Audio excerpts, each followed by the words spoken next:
Festival season जवळ आला की शॉपिंगची एक्साइटमेंट काहीतरी वेगळीच असते आणि याच फेस्टिवल शॉपिंगसाठी मी गेले होते कस्तुरी एक्झिबिशन विहंग पाम्स ठाणे इथे एंट्री केल्यापासून इतक्या सुंदर आणि व्हरायटी असलेल्या गोष्टी मला पाहायला मिळाल्या की कुठून शॉपिंग सुरू करायची हे मला अजिबात कळत नव्हतं.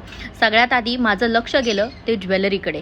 ट्रॅडिशनल असो, इलेगंट असो किंवा अजून थोडं ट्रेंडी असो, प्रत्येक आउटफिटसोबत मॅच होईल असे सुंदर सुंदर सुंदर ऑप्शन्स होते. आणि अर्थातच साड्या, बॅग्स, हँडबॅग्स, फेस्टिवल सीझनसाठी सुंदर असे कलर्स, डिझाईन्स आणि वेगवेगळ्या पॅटर्न्समध्ये साड्यांची छान कलेक्शन्स मला पाहायला मिळाली. आता येत असणाऱ्या आपल्या फेस्टिवल्समध्ये रक्षाबंधन, गौरी, गणपती आणि पुढचा पूर्ण फेस्टिवल सीझन म्हणून जर तुम्ही फेस्टिवलसाठी आउटफिट, ज्वेलरी, हँडबॅग्स, पर्स अजून काही घराच्या रिलेटेड शॉपिंग करण्याचा विचार करत असाल तर ही एक्झिबिशन एकदा नक्की नक्की नक्की एक्सप्लोअर करा.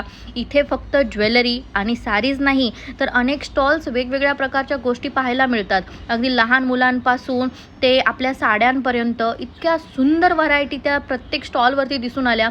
ज्वेलरीमधला युनिकनेस तर अवेसम होता. मला तर प्रत्येक स्टॉलवरती काही ना काही आवडत होतं आणि ऑनेस्टली शॉपिंग करायला गेले आणि माझी विश लिस्ट अजून मोठी झाली.